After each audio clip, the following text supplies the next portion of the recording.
Uh, Namaste, my dear loving student. Me, Moti Prasad Podu, from Joint School family. Today I am going to teach you social study of standard 9 as usual, lesson 5 and unit 5.10. Role of civil society. Civil society generally Nagrik Samaj. What are the role of civil society? Nagrik Samaj भनेको के हो? So before starting to this lesson, I am going to clear the meaning of civil society. So civil society is a non-political organization. It is a non-political organization which includes the people of different walks of life, like the student, industrialist, journalist, teacher, professor, trade person, lawyer, and other common people. So if you will say this civil society is a political free organization, it is one of the non-political organization. It is not affiliated to any political party.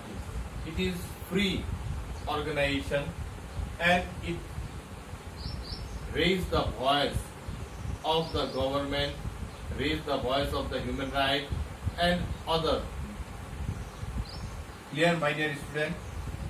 So civil society is one of the most important actors of good governance. It is one of the very most important actors of the government.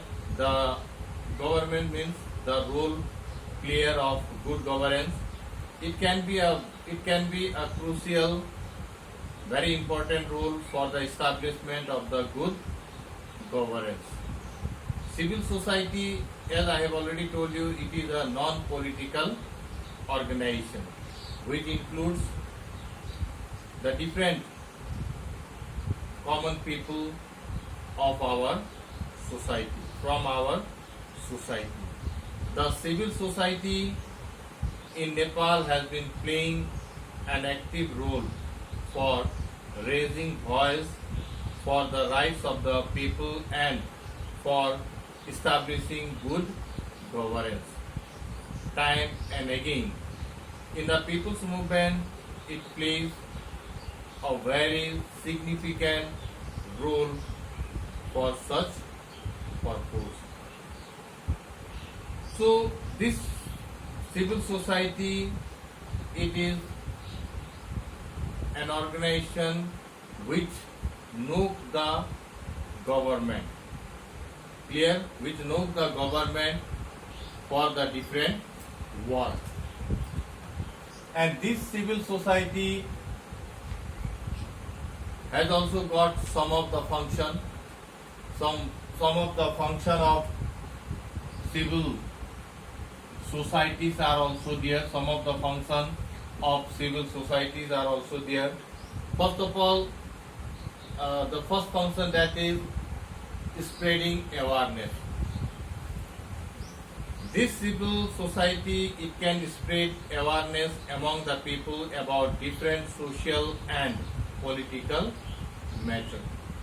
It can aware the people about their rights and duty. It can aware the people about their rights and duty. It can tell the people about the election procedure during the election. By this way, it can raise the political awareness in the Nepalese people. Second point I am going to say to you, modernizing the society.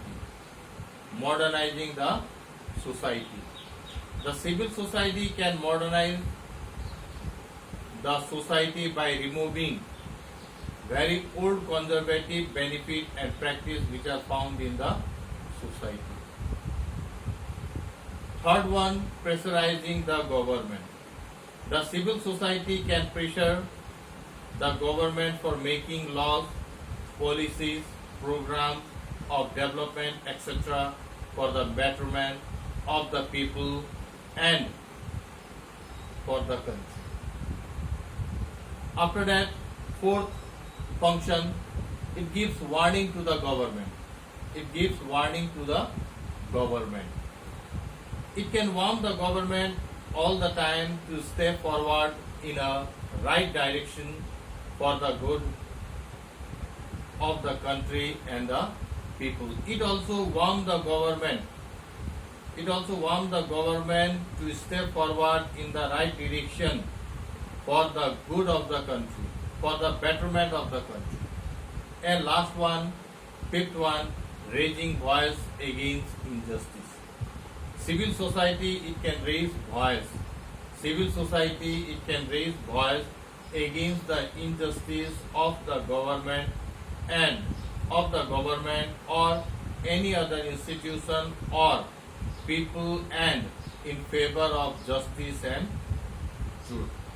So my dear loving student, the function of civil society generally we can see in our country really is playing a very important role for the development of our country. And we can also say civil society, what are the role of civil society? Clear? What role does civil society have for the transformation of the society? Civil society makes the politician, industrialized and government and other people responsibility. The role of civil society. Here I am going to discuss about the role of civil society. Civil society, it makes the politician, industrialist, the government and other people responsible towards the common people. It also represents the voice of the backward people of the nation. It can provide the people necessary knowledge and skill to help the government for the development of the nation. It helps to develop good governance. It helps for the unity in the society. It can help the nation overcome the challenges of the development. So my dear student, what we can say that different roles are there. As a whole, what we can say, this civil society really, if you will think, it is also one of the backbone for the government. It always knocks the government to do the good work. But sometimes what happens during, since from 1 or 2 years, we have seen the civil society is not active in our country. Civil society is not active in our country. Previously, civil society, it is playing a very active role. But nowadays, we have not seen so much active role played by the civil society. So there are some ways are also there. There should be effective of civil society. How they can be more effective? It must continuously raise the voice. It must continuously raise the voice against the government. It should give pressure to the government for faster development of the country by making some effective plan. It must help the government to tackle the challenges of the development continuously. It must make the society proceed forward according to the social norms and values. And what we can say, it should encourage the people for self-reliance. So my dear student, from this lesson what we can get that civil society is one of the non-political organization. It helps the government, or it aware the people, or we can say it knows the government for doing the work fast, and it also aware the people of our country about the government work. So my dear loving student, I think you have got my point. That's all for today. Namaste.